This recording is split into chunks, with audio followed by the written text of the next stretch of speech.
আমরা সপ্তম শ্রেণীর তৃতীয় পর্যায়ক্রমিক মূল্যায়নের গণিতে 2 নম্বর স্কুলের প্রশ্ন উত্তরগুলো আলোচনা করব। একে আছে সঠিক উত্তরটি নির্বাচন করো a to the power -n। তো a to the power -n মানে 1 by a to the power n, মানে বি এর দাগের অ্যান্সারটা। দুইতে দিয়েছে সঠিক উত্তরটি নির্বাচন করো, বলেছে নিচের কোণগুলির কোনটি কোনো কুব্জ বহুভুজের একটি কোণ হতে পারে না। 181 ডিগ্রি, কারণ এটা হচ্ছে প্রবৃদ্ধ কোণ 180 ডিগ্রি থেকে বেশি, সেই জন্য এটা কুব্জ বহুভুজের কোণ হতে পারে না। 3 বলেছে অর্ধবৃত্তের প্রতিসম রেখার সংখ্যা হচ্ছে একটি। 4 দিয়েছে সঠিক উত্তরটি নির্বাচন করো, তিনটি সংখ্যা এবিসি ক্রমিক সমানুপাতি হলে কোনটা সঠিক হবে, এসি সমান বি স্কয়ার। 5 দিয়েছে শূন্যস্থান পূরণ, দুটি ত্রিভুজে তিনটে কোণের পরিমাপ সমান হলে ত্রিভুজ দুটিকে সদৃশকোণী ত্রিভুজ বলে। 6 দিয়েছে একটা ট্রেন টি সেকেন্ডে এক্স মিটার দূরত্ব অতিক্রম করে, ট্রেনটার গতিবেগ। তাহলে টি সেকেন্ডে যাচ্ছে এক্স মিটার, 1 সেকেন্ডে যাবে এক্স বাই টি মিটার, আর 1 ঘন্টা মানে 3600 সেকেন্ড।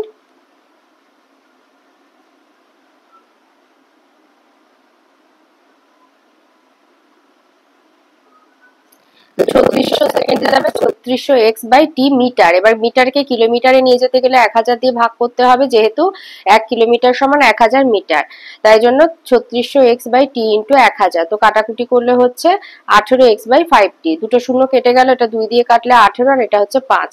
8 এক্স বাই 5টি কিলোমিটার পার ঘন্টা হবে গতিবেগ। তার মানে হচ্ছে তোমার 18 এক্স বাই 5টি কিলোমিটার পার ঘন্টা, ডি এর দাগের অ্যান্সারটা। 82 2 আয়তে দিয়েছে 35 এর 42 কে কোন ভগ্নাংশ দিয়ে গুণ করলে গুণফলের বর্গমূল 2 হবে। তাহলে গুণফলের বর্গমূল যদি 2 হয় তাহলে গুণফল হবে 2 স্কয়ার 4। তাহলে অপর ভগ্নাংশ আর গুণফল জানা থাকলে আর একটা সংখ্যা জানা থাকলে আর একটা সংখ্যা ভাগ করে বের করতে হয়, গুণফলকে সংখ্যাটা দিয়ে ভাগ করবে। তাহলে আমাদের এখানে সংখ্যা মানে ভগ্নাংশটা 35 এর 42, তাহলে 4 ভাজিতক 35 এর 42, তাহলে 4 মানে 4 এর 1 ভাগটা হয়ে যাবে গুণ, আর 35 এর 42 এর অনন্যক 42 এর 35 লিখবো। 42 এর 35 কে 7 দিয়ে কাটলে হচ্ছে 6 এর 5, তার মানে 4 6 24 এর 5। এটা অপ্রকৃত ভগ্নাংশ, এখান থেকে মিশ্র ভগ্নাংশ পাবো 4 পূর্ণ 4 এর 5। দুইতে দিয়েছে একটি বর্গক্ষেত্রের ক্ষেত্রফল 36 বর্গমিটার হলে বর্গক্ষেত্রের পরিসীমা কত। তো বর্গক্ষেত্রের ক্ষেত্রফল 36 বর্গমিটার, তাহলে একটা বাহুর দৈর্ঘ্য 36 এর বর্গমূল করলে 6 মিটার। তাহলে পরিসীমা বর্গক্ষেত্র যেহেতু 4 গুণ একটি বাহুর দৈর্ঘ্য, 4 গুণ 6 মিটার মানে 24 মিটার। এই 3 অঙ্কটাতে ওখানে উত্তর যেটা আছে সেটার সাথে হচ্ছে না, তো এখানে আছে x কিউব মাইনাস 1/x এর উৎপাদকগুলোর সমষ্টি কত। তো x cube by minus 1/x মানে আমি যদি এটা যেভাবে যোগ বিয়োগ করলে হবে x to the power 4 minus 1/x। x to the power 4 মানে x square whole square minus 1 square, তো a square minus b square এর সূত্রে গেলে x square plus 1 into x square minus 1। আবার এটাকে যদি ভাঙি তাহলে পাবো x plus 1 into x minus 1 into x plus 1। আর 1/x মানে x to the power minus 1, তাহলে উৎপাদকগুলি হচ্ছে x square plus 1, x plus 1, x minus 1 আর x to the power minus 1। তাহলে এদের সমষ্টি হচ্ছে, এবারে এভাবে যোগের আকারে লিখলাম, তাহলে হচ্ছে x square plus 2x plus 1/x। আমার এই অ্যান্সার আসছে। কোশ্চেন ব্যাংকের অ্যান্সারে 3x আছে, কিভাবে আসছে ওটা বুঝতে পারছি না। 4 দিয়েছে 25x square plus 20ax plus b square, এটা একটা পূর্ণবর্গ রাশি, তাহলে একে b দ্বারা প্রকাশ করো। তাহলে প্রদত্ত রাশিমালাটা হচ্ছে এটা 25x square plus minus 20ax plus b square. তো আমরা এটাকে এইভাবে লিখতে পারি 5x whole square minus 2 into 5x into a plus b square.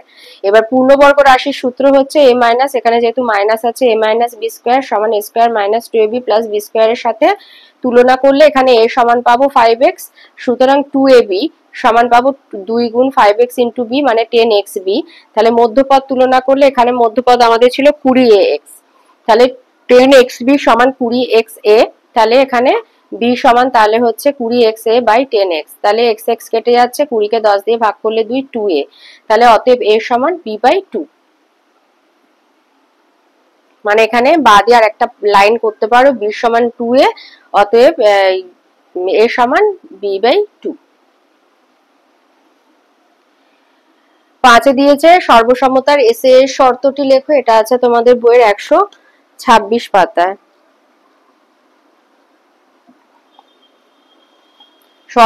সর্বতার শর্ত হচ্ছে এই যে 4টি বলেছে, এসএএস শর্তটি লেখো। এই যে এসএএস শর্ত মানে বাহু কোণ বাহু, এই যে এই ছবিটা, এই দুয়ের এইটা লিখবে যে একটি ত্রিভুজে দুটি বাহুর দৈর্ঘ্য এবং তাদের অন্তর্ভুক্ত কোণের পরিমাপ অপর একটা ত্রিভুজে দুটো বাহুর দৈর্ঘ্য আর তাদের অন্তর্ভুক্ত কোণের পরিমাপের সমান হলে তাকে আমরা বাহু কোণ বাহু বা এস এর শর্ত বলবো, আর এই ছবিটা এঁকে দেবে।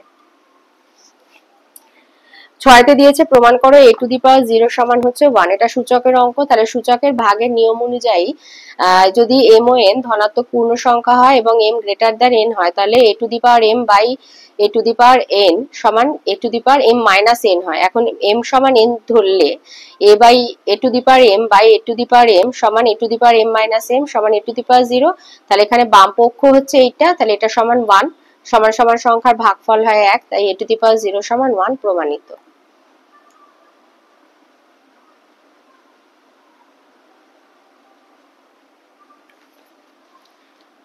তিনে আসি, তিনের রায়তে বলেছে একটা ট্রেন 210 মিটার আর 122 মিটার দীর্ঘ দুটো সেতু যথাক্রমে 25 সেকেন্ড আর 17 সেকেন্ডে অতিক্রম করছে। ট্রেনটার দৈর্ঘ্য আর গতিবেগ নির্ণয় করো। যখন কোনো ট্রেন কোনো সেতু অতিক্রম করে তখন সে তার নিজের দৈর্ঘ্য প্লাস সেতুর দৈর্ঘ্য যায়। তাহলে 25 সেকেন্ডে যাচ্ছে 210 মিটার প্লাস নিজের দৈর্ঘ্য, আর 17 সেকেন্ডে যাচ্ছে 122 মিটার প্লাস নিজের দৈর্ঘ্য। এবার বিয়োগ করে পাচ্ছি 8 সেকেন্ডে যাচ্ছে 88 মিটার, তাহলে 1 সেকেন্ডে যাচ্ছে 88 বাই 8 মানে 11 মিটার। তাহলে 25 সেকেন্ডে যাচ্ছে, আমি এখানে 25 সেকেন্ড নিয়েছি, 25 গুণ 11 275 মিটার। তাহলে ট্রেনের দৈর্ঘ্য 275 মিটার মানে ট্রেনের দৈর্ঘ্য প্লাস সেতুর দৈর্ঘ্য। তো 25 সেকেন্ডে যে সেতুটা অতিক্রম করেছিল তার দৈর্ঘ্য 210, তাই জন্য আমি 275 থেকে 210 মাইনাস করলাম। তোমরা যদি 17 সেকেন্ড নিতে পারো তাহলে কিন্তু এই গুণফলটা থেকে এই যেটা আমার 275 হয়েছে ওটা যখন তোমরা 25 গুণ 17 করে যেটা পাবে গুণফল সেখান থেকে 122 মাইনাস করবে। তো 275 মাইনাস 210 মানে হচ্ছে 65 মিটার। এবার গতিবেগটা 1 সেকেন্ডে 11 মিটার পার সেকেন্ডেও রাখতে পারো, কিন্তু যদি কিলোমিটার পার ঘন্টায় যেতে চাও তাহলে 1 সেকেন্ডে যায় 11 মিটার, 3600 সেকেন্ডে যাবে 11 গুণ 3600 মিটার, আর কিলোমিটারে নিয়ে যেতে গেলে 1000 দিয়ে ভাগ করে দেবে, তাহলে হবে 396 বাই 10 কিলোমিটার মানে 39.6 কিলোমিটার। তাহলে ট্রেনের দৈর্ঘ্য 65 মিটার আর গতিবেগ হচ্ছে 39.6 কিলোমিটার পার ঘন্টা। দুইতে বলেছে এক ব্যক্তির মাসিক আয় 24,750 টাকা, 750 টাকা বাড়ি ভাড়া দেন, বাকি টাকা 3:1 অনুপাতে সংসার খরচ আর ছেলে মেয়েদের শিক্ষার জন্য খরচ করেন, কোন খাতে কত টাকা খরচ করেন? তাহলে মাসিক আয় হচ্ছে 24,750 টাকা, বাড়ি ভাড়া দিচ্ছে 750 টাকা, তাহলে বাকি টাকা হচ্ছে 24,000 টাকা। এবার সংসার খরচ আর ছেলে মেয়ের শিক্ষার জন্য খরচে ব্যয় করেন 3:1 অনুপাতে, তাহলে সংসার খরচ করেন, সংসার খরচের আনুপাতিক ভাগ 3/4, তাহলে সংসার খরচ করেন 24,000 গুণ 3/4 মানে 24,000কে 4 দিয়ে কাটলে 6,000 গুণ 3 মানে 18,000 টাকা সংসার খরচ করে। আর ছেলে মেয়েদের শিক্ষার জন্য খরচ করেন 24,000 গুণ 1/4, ছেলে মেয়েদের শিক্ষার আনুপাতিক ভাগার হচ্ছে 1/4 মানে 6,000 টাকা। তাহলে সংসার খরচ করেন 18,000 টাকা, ছেলে মেয়ের শিক্ষার খাতে খরচ করেন 6,000 টাকা। তিনেতে বলেছে একটি আয়তক্ষেত্রাকার মেঝের দৈর্ঘ্য হচ্ছে প্রস্থের দ্বিগুণ, প্রতি বর্গমিটার 21 টাকা হিসাবে মেঝে ত্রিপল দিতে কত ত্রিপল দিয়ে ঢাকতে 6,048 টাকা খরচ হয়, মেঝে দৈর্ঘ্য প্রস্থ কত? তাহলে ধরি প্রস্থ হচ্ছে x মিটার, দৈর্ঘ্য তাহলে 2x, তাহলে ক্ষেত্রফল 2x স্কয়ার বর্গমিটার। এবার 21 টাকা খরচ হয় 1 বর্গমিটারে, তাহলে 6,048 টাকা খরচ হবে 288 বর্গমিটারে। তাহলে মেঝের ক্ষেত্রফল 288 বর্গমিটার, তাহলে শর্তানুসারে 2x স্কয়ার সমান 288, তাহলে x স্কয়ার সমান 288 বাই 2 মানে 144, অতএব x সমান √144 মানে 12 স্কয়ার, √12 স্কয়ার মানে 12 মিটার। তাহলে প্রস্থ হবে 12 মিটার, দৈর্ঘ্য হবে 24 মিটার। চারেতে দিয়েছে দুটি ধনাত্মক সংখ্যার গুণফল হচ্ছে 14 15 এবং তাদের ভাগফল হচ্ছে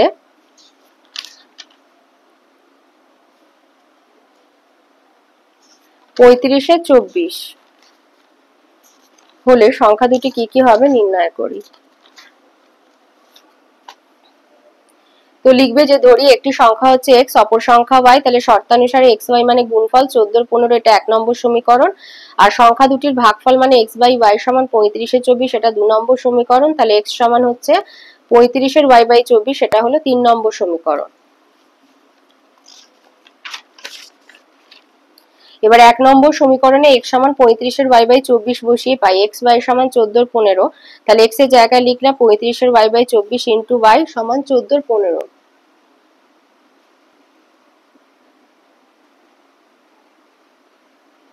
অতএব 35 এর y স্কয়ার বাই 24 সমান হচ্ছে 14 15, অতএব y স্কয়ার সমান 14 গুণ 24 বাই 35 গুণ 15। তো কাটাকুটি করে হচ্ছে 16 25, তাহলে y স্কয়ার সমান 16 25 হচ্ছে, তাহলে y সমান রুট 16 25, সেখান থেকে পাবো 4 এর 5। এবার 3 নম্বর সমীকরণে y সমান 4 এর 5 বসিয়ে পাই। 3 নম্বর সমীকরণ আমাদের ছিল এই যে এইটাই, x সমান 35 এর y বাই 24। তাহলে x সমান 35 এর y বাই 24, তাহলে সমান হচ্ছে 35 গুণ 4 এর 5 বাই 24। তাহলে 35 কে 5 দিয়ে কাটলে 4, 4 7 28 এ 24। এবার 28 এর 24 কে তুমি যদি 4 দিয়ে কাটো, 4 7 28, 4 6 24, 7 এর 6। তাহলে সংখ্যা দুটি হচ্ছে 7 এর 6 আর 4 এর 5। 4 এ আসি, 4 এর আইতে বলেছে সংখ্যা রেখার সাহায্যে +2 -4 -8 এর মান নির্ণয় করো। তো এটা যদি আমরা একটা হিসাব করি, তাহলে +2 লিখলে প্লাস প্লাস মাইনাসে মাইনাসে +4, আর এখানে মাইনাসে মাইনাসে +8 সমান হচ্ছে +14। তো এইভাবে আমরা প্লাসের দিকটাই নেব, যেহেতু আমাদের অ্যান্সারটা প্লাসে এসেছে। তো বাঁ দিকে শুধু দেখাবো যে এদিকে ঋণাত্মক সংখ্যা -1। তো এইভাবে সংখ্যা রেখাটা আঁকবে, একে এটা হচ্ছে +2, এখানে এটা হলো 2 -4 মানে +6, আর এটা 14। তো এই হচ্ছে টোটালটা +14।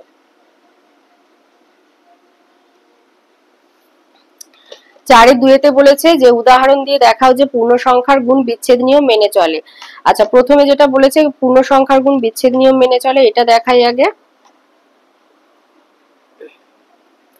এই যে এখানে লিখবে এইভাবে 10 গুণ 13 যোগ 15, তাহলে 10 গুণ 28 280। এই যে বিচ্ছেদ নিয়ম 10 গুণ 13 যোগ 10 গুণ 15 সমান 280। তাহলে 10 গুণ 13 যোগ 15 সমান 10 গুণ এটা সমান 1 পেলাম। তাহলে এটা একটা উদাহরণ, বা এটাও দেখাতে পারো। তাহলে সুতরাং পেলাম এবিসি তিনটে পূর্ণ সংখ্যা হলে a গুণ b প্লাস c সমান a গুণ b প্লাস a গুণ c হয়। তাহলে পূর্ণ সংখ্যার গুণ বিচ্ছেদ নিয়ম মেনে চলে। এই উদাহরণ বা এই উদাহরণ যে কোনো 14 বা 15 যে কোনো একটা এভাবে সাংখ্যমান দিয়ে দেখিয়ে তারপরে এইভাবে এটা লিখে দেখিয়ে দেবে যে বিচ্ছেদ নিয়ম মেনে চলে। এটা হয়ে গেল। এবারে বলেছে যে কিন্তু ভাগ সর্বদা বিচ্ছেদ নিয়ম মেনে চলে না। এটা আছে তোমাদের বই 67 পেজে। এই যে এখানে এই অঙ্কটা দেখাবে, এই যে -3 ভাগ দ্বিতীয় বন্ধনী -5 প্লাস 2 দ্বিতীয় বন্ধনী, তাহলে -30 ভাজিতক -3 সমান 10 হচ্ছে, আর এখানে হচ্ছে মানে 30 আর কি, ভাজিতক -5 প্লাস -30 ভাজিতক 2। তো সেখান থেকে হচ্ছে -9, তার মানে এই দুটো সমান নয়। অর্থাৎ এবিসি যেখানে তিনটি পূর্ণ সংখ্যা, তিনটি শূন্য ছাড়া পূর্ণ সংখ্যার জন্য a ভাজিতক b plus c not equal to a ভাজিতক b প্লাস a ভাজিতক c। অর্থাৎ পূর্ণ সংখ্যার ক্ষেত্রে ভাগ বিচ্ছেদ নিয়ম মেনে চলে না, এইটা দেখিয়ে দেবে। 5 এ দুটো সরল করতে দিয়েছে। তো প্রথমে সংখ্যাগুলোকে এক জায়গায় লিখে নেবে, -3/4 ইন্টু 12/7 ইন্টু 21/3। আর গুণের ক্ষেত্রে যেহেতু সূচকগুলো যোগ হয়, তো আমি এইভাবে লিখে নিলাম, কারণ এখানে একটা মাইনাস আছে। তো 1 প্লাস 2 প্লাস ব্র্যাকেটের ভেতরে -3, x টু দি পাওয়ার ভাবে লিখলাম, আর y to the power 2 plus 2 plus ব্র্যাকেটের ভেতরে -4। তো এখান থেকে গুণ করে পাচ্ছি -9, আর এখান থেকে এটা যোগ করে x টু দি পাওয়ার 3 3 আর y টু দি পাওয়ার 4 4। তার মানে পাচ্ছি x to the power -9, x to the power 0, y to the power 0। তো এগুলোর মানে 1, তাই অ্যান্সার হবে শুধু -9। 2 এর দাগে যে সরলটা দিয়েছে এখানে আছে দেখো x to the power a by x to the power b to the power a plus b। এখানে আছে into x to the power b by x to the power c into b plus c। এখানে আছে into x to the power c by x to the power a into a plus c। তো এটা ভাগের ক্ষেত্রে সূচক বিয়োগ হয়, তাই লিখলাম x to the power a minus b into a plus b into x to the power b minus c into b plus c into x to the power c minus a into c plus a। তাহলে এখানে হচ্ছে x to the power a square minus b square into x to the power b square minus c square into x to the power c square minus a square. তো গুণের ক্ষেত্রে সূচকগুলো যোগ হয়, যোগ করে পেলাম x টু দি পাওয়ার 0 সমান 1। 6 তে আসি। 6 এর আয়তে দিয়েছে 3x স্কয়ার প্লাস 4x এবং 5x স্কয়ার প্লাস x এর যোগফলের চেয়ে, মানে এই দুটো যোগফল, এই দুটো যোগ করলে যে ফলটা পাবো তার চেয়ে 3x মাইনাস 5x স্কয়ার কত বেশি। তো আমি একেবারে সাজিয়ে নিয়েছি, কত বেশি কত কম বলে বিয়োগ করতে হয়, সেই জন্য প্রথমে এটা লিখেছি 3x minus 5x square minus দ্বিতীয় বন্ধনীর ভেতরে 3x square plus 4x plus 5x square minus x, আর দ্বিতীয় বন্ধনী বন্ধ। এবার এই যোগটা আমরা আগে করবো, এটা এখানে লিখে নিলাম। তো এখান থেকে যোগ করে আমরা পেলাম এটা এরকম এভাবে লিখে নিলে মাইনাস এখানে যোগ করে এই ফলটা পাচ্ছি 8x স্কয়ার প্লাস 3x পেলাম। এবার এটাকে আমরা বন্ধনী থেকে বের করব, তাহলে 3x মাইনাস 5x স্কয়ার, এদের কোনো চিহ্ন পাল্টাবে না, যেহেতু মাইনাস আছে এদের চিহ্ন পাল্টে গিয়ে minus 8x square minus 3x, তো এটা প্লাস 3x, এটা মাইনাস 3x কেটে গেল, আর এই দুটো যেহেতু ঋণাত্মক যোগ করে হলো মাইনাস 13x স্কয়ার বেশি।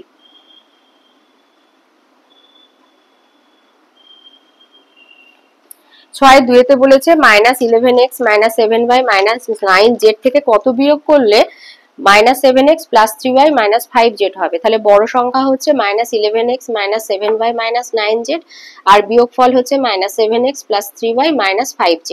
তাহলে বড় সংখ্যা আর বিয়োগফল দেওয়া থাকলে ছোট সংখ্যা, অপর সংখ্যা মানে এটা ছোট সংখ্যা, বিয়োগফলে তিনটে সংখ্যা হয়, বড় সংখ্যা, ছোট সংখ্যা, বিয়োগফল। তো আমাদের ছোট সংখ্যা যেহেতু বার করতে হবে তাই আমরা বিয়োগ করব, বড় সংখ্যা থেকে বিয়োগফলটা বিয়োগ করব, সেই জন্য এই সংখ্যামালাটাকে আগে লিখেছি, বিয়োগ দিয়ে এই সংখ্যামালাটা লিখলাম। তো এবার বন্ধনী থেকে বার করলে হবে minus 11x minus 7y minus 9z, প্রথমে যেহেতু আছে এর কোনো চিহ্ন পাল্টালো না, আর এটা যেহেতু মাইনাস আছে মাইনাসে মাইনাসে হয়ে গেল প্লাস 7x, প্লাস মাইনাসে মাইনাস 3y, আর মাইনাসে মাইনাসে প্লাস 5z।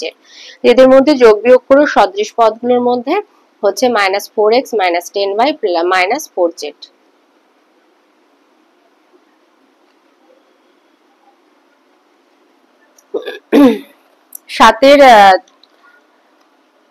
সাথে আসি, সাথের আয়তে দিয়েছে a square plus a plus 1 into a square minus a plus 1 আর into a to the power 4 minus a square plus 1 সূত্রের সাহায্যে গুণ করতে হবে।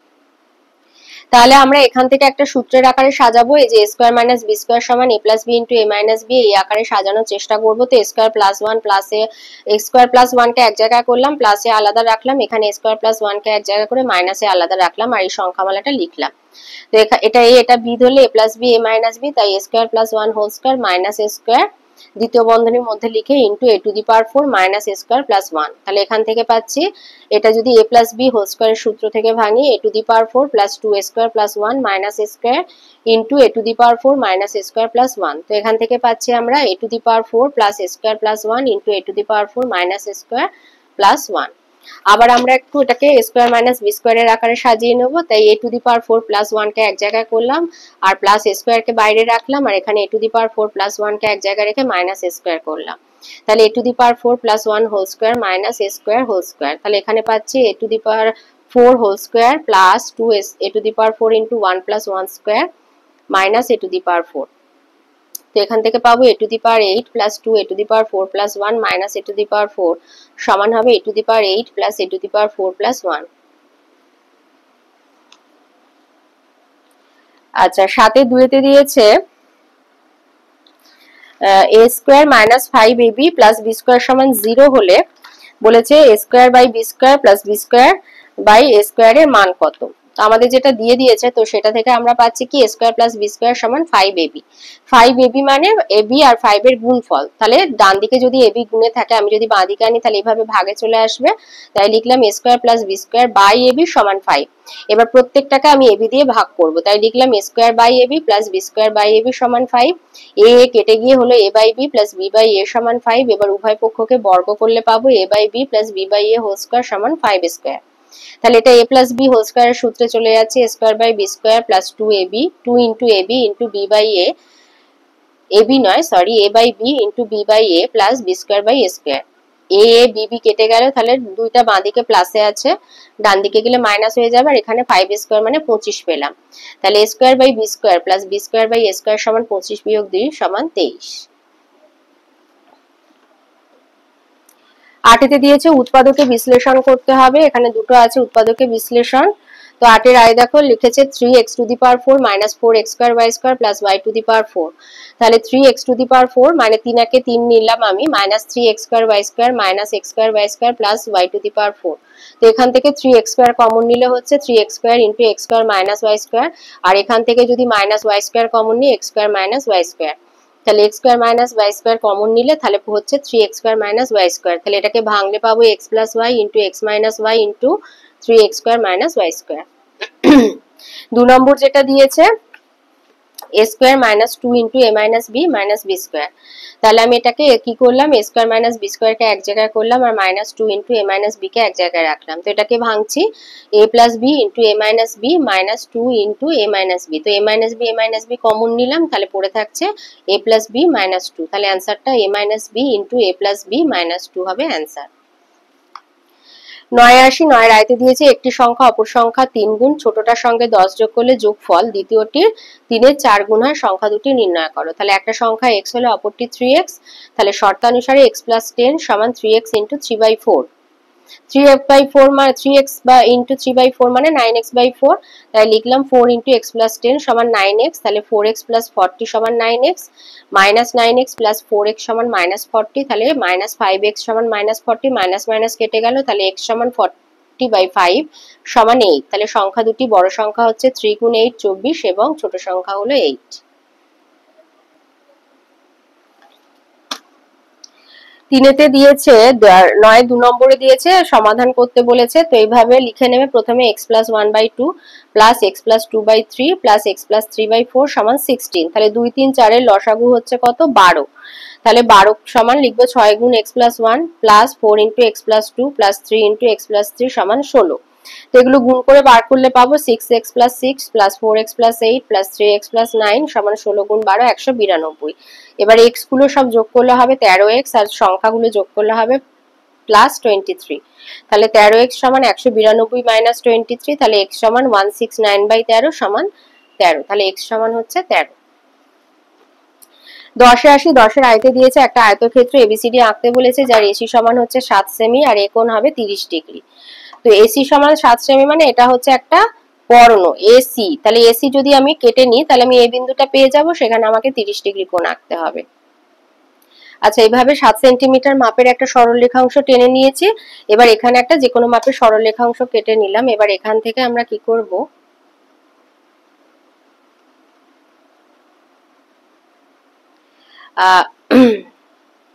এখান থেকে আমরা কেটে নিলাম। তাহলে এটা হয়ে গেল C, এটা হয়ে গেল 7 সেন্টিমিটার। এবার A বিন্দুতে বলেছে 30 ডিগ্রি কোণ আঁকতে। আমাদের কিন্তু বাহুর দৈর্ঘ্য আর কিছু বলে দেয়নি, এই দুটোই হচ্ছে শর্ত। এবার আয়তক্ষেত্রের বিপরীত বাহুগুলো সমান ও সমান্তরাল হয়, তো এটা হচ্ছে 60 ডিগ্রি। এবার এইটাকে আমরা সমদ্বিখণ্ডিত করব। এই হচ্ছে 30 ডিগ্রি। 60 ডিগ্রিকে ভাঙলে পাবো 30 ডিগ্রি। এই 30 ডিগ্রি কোণ পেলাম। এবার এইটাকে আমরা একটু এরকম করে জুড়ে দেব।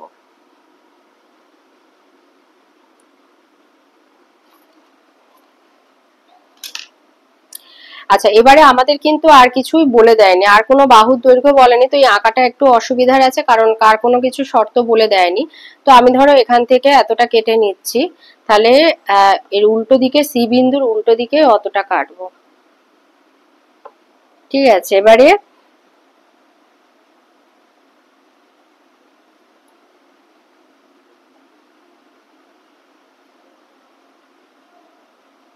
ধরো এই বিন্দুটা এরকম করে যোগ করব, তাহলে এই বিন্দু থেকে এই পাশে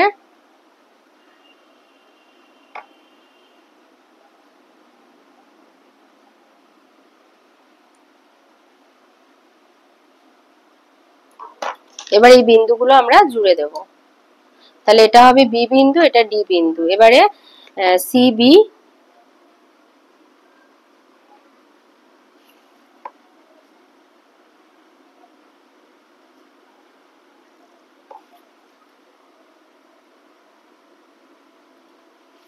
তো এই হতে পারে।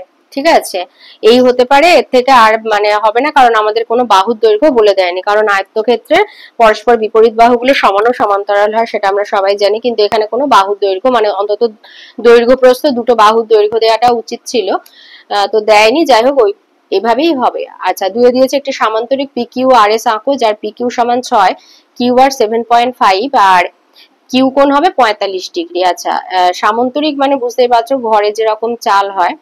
তো এই হচ্ছে ধরো কিউ কোণ, এটা যদি কিউ হয় 45 ডিগ্রি, এটা তাহলে কিউ হবে। এবারে পি কিউ আর এস, এই হচ্ছে সামান্তরিক। তাহলে পি কিউ বলছে এটা 6 সেমি, পি কিউ 6 সেমি, কিউ আর এটা হবে 7.5 সেমি। সামান্তরিকেরও পরস্পর বিপরীত বাহুগুলো সমান ও সমান্তরাল হয়। তাহলে 6 সেমি আর 7.5 সেমি মাপের দুটো সরলরেখা তোমাকে টেনে নিতে হবে। তো এইভাবে যে কোনো দুটো সরলরেখা, যে কোনো দুটো নয় সরি, একটা 7.5 সেমি, একটা 6 সেন্টিমিটার মাপের সরলরেখা টেনে নিলে এবার যে কোনো দৈর্ঘ্যের এরকম একটা সরলরেখা টেনতে আমাদের বলেছে আগে কিউ বিন্দুতে 45 ডিগ্রি কোণ করতে হবে। তো 45 ডিগ্রি কোণ করা মানে আমাকে 90 ডিগ্রি কোণ এঁকে তাকে সমদ্বিখণ্ডিত করতে হবে, তাহলেই আমরা 45 ডিগ্রি পাবো। তো এই হচ্ছে 60, এই হলো 120, এই হচ্ছে 90। এবার 90 ডিগ্রি আমি পুরোটা আঁকতেও পারি, নাও আঁকতে পারি, যে রেখাটা যেখান দিয়ে যাবে সেটা আমার হলেই হবে। এই ধরো এখান দিয়ে যাবে, তো আমার 90 ডিগ্রিটা আঁকার আমার দরকার নেই। তো আমি এখান থেকে এবারে এই যে রেখাটা যাবে এই মাপটা নিয়ে নেবো, নিয়ে আমার 45 ডিগ্রিটা দরকার, আমি এখানে 45 ডিগ্রি কোণ এঁকে নেবো।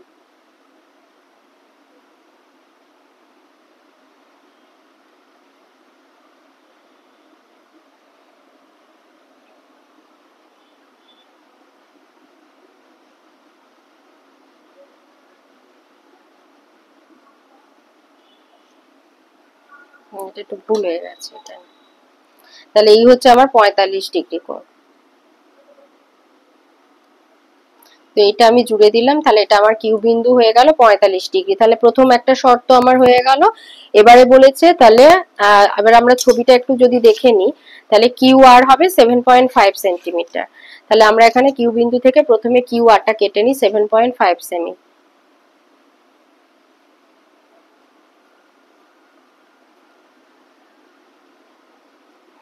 এখানে আমরা বসিয়ে 7.5 সেমি কেটে নিচ্ছি।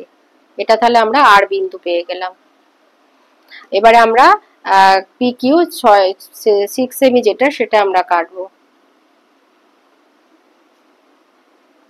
এই 6 সেমিটা কাটবো এখান থেকে কিউ বিন্দুতে বসে, এখানে আমরা 6 সেমিটা কাটবো। এবার যেখানে আমরা 6 সেমি কেটেছি, যেহেতু সামান্তরিকের পরস্পর বিপরীত বাহুগুলো সমান্তরাল হয়, তো সেখানে উল্টো দিকে একটা আমরা বৃত্তচাপ এঁকে নেব। আর এই পি আর আর এর মাপটা আবার একবার নিয়ে এটাকে ছেদ করব।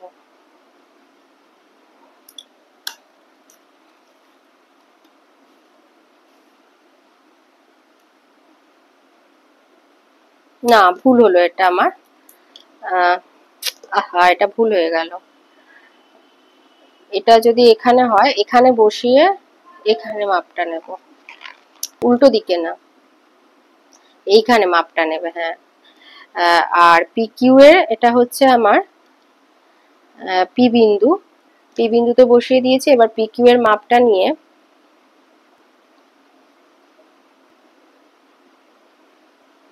আর বিন্দুতে কাঁটা বসিয়ে এটাকে ছেদ করব। হ্যাঁ,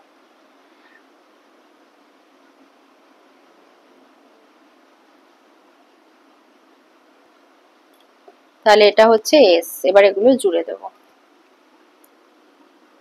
উল্টো দিকে হবে না, উপরের দিকেই হবে।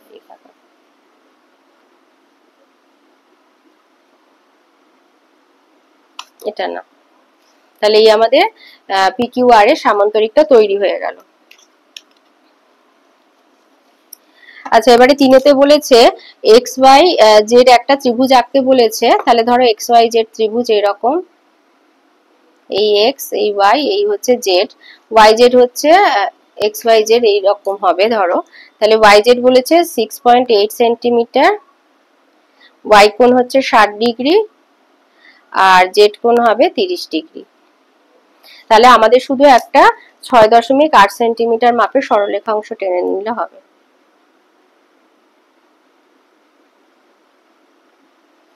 এটার নাম দিয়ে দিচ্ছি আমরা ওয়াই জেড, এখানে দিয়ে দিয়েছে নাম ওয়াই জেড 6.8 সেমি। এবার আমরা এই ছবিটা দেখে দেখে এঁকে নেব। এবার যে কোনো মাপের একটা সরলরেখা অংশ কেটে নিয়ে, এভাবে যে কোনো মাপের সরলরেখা অংশ কেটে নিয়ে এই বিন্দুটার নাম দিয়ে দিলে ওয়াই। এবার ওয়াই বিন্দুতে বলেছে আমাদের 60 ডিগ্রি কোণ আঁকতে হবে। তোমরা ওয়াই জেড একেবারে কেটেও নিতে পারো, অসুবিধা নেই। ওয়াই জেড মাপ নিয়ে আমরা এখান থেকে কেটে নিতে পারি। কেটে নিয়ে এই হয়ে গেল ওয়াই জেড, আমরা জেড বিন্দু পেয়ে গেলাম। এবার আমরা ওয়াই বিন্দুতে 60 ডিগ্রি কোণ আঁকবো।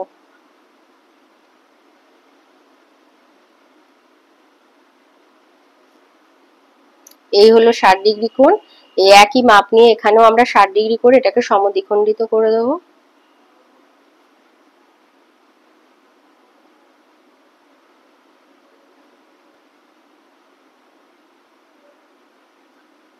এই হলো 30 ডিগ্রি কোণ। এবার আমরা জুড়ে দেবো।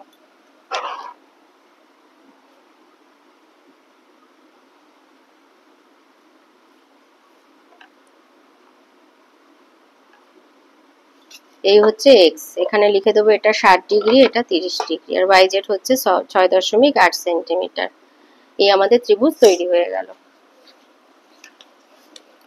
আচ্ছা, এরপরে দিয়েছে যে 11তে বলেছে একান্তর কোণ ও অনুরূপ কোণের চিত্র সহ একান্তর কোণ লিখবে যে যদি কোনো সরলরেখা অপর দুটি সরলরেখাকে ছেদ করে তবে দুটি সরলরেখা ছেদকের অন্তর্গত এবং ছেদকের বিপরীত দিকে ও বিপরীত মুখে অবস্থিত কোণ দুটিকে পরস্পরের একান্তর কোণ বলা হয়ে থাকে। আর অনুরূপ কোণ হচ্ছে যদি কোনো সরলরেখা অপর দুটি সরলরেখাকে ছেদ করে তবে দুটি সরলরেখা ও ছেদকের একই পার্শ্বে এবং একই অভিমুখে উৎপন্ন কোণগুলিকে পরস্পরের অনুরূপ কোণ বলে। তো এইভাবে ছবি আঁকবে যে এবি এবং সিডি সরলরেখা দুটি ইএফ সরলরেখা দুটিকে ইএফ সরলরেখা ছেদ করেছে। এখানে ইএফ সরলরেখা হলো ছেদক।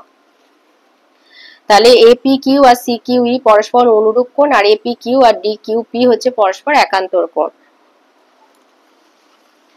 আচ্ছা, তারপরে 2 দিয়েছে চিত্রসহ কুব্জ বহুভুজের সংজ্ঞা লেখো। লিখবে যে বহুভুজের সব কর্ণগুলি সেই বহুভুজাকৃতি ক্ষেত্রের ভেতরে থাকে তাকে কুব্জ বহুভুজ বলা হয়ে থাকে। এই যে এইটা হচ্ছে কুব্জ বহুভুজ, আর এই ছবিটা দিয়ে দেবে। 3 দিয়েছে যে সর্বসমতার RHS শর্তটি লেখো। এটা আছে বইয়ের 126 পাতায়।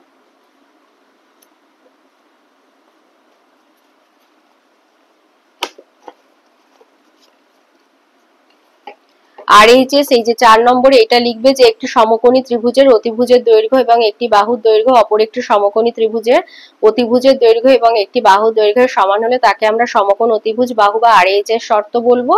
আর এই ছবিটা এঁকে দেবে। এই ছবি দুটো এঁকে দিচ্ছ। আচ্ছা, 12তে বলেছে যে কৃষ্ণনগরের এক কুমোরে 5 মাসের মাটির পুতুল আর সোলার পুতুল তৈরির তথ্য দেয়া রয়েছে। এই দ্বিস্তম্ভ চিত্র অঙ্কন করে মানে দ্বিস্তম্ভ চিত্রের মাধ্যমে দেখাতে হবে। তো 1 একক সমান 50টা পুতুল ধরবে। 1 একক সমান 50টা পুতুল ধরবে। সবুজটা হচ্ছে মাটির পুতুল আর হলুদটা হচ্ছে সোলার পুতুল। এইভাবে তোমার উল্লম্ব রেখা মানে বরাবর পুতুলের সংখ্যাটা রাখবে, অনুভূমিক রেখা বরাবর মাসের নাম রেখে এইভাবে দ্বিস্তম্ভ চিত্রটা তৈরি করে নেবে।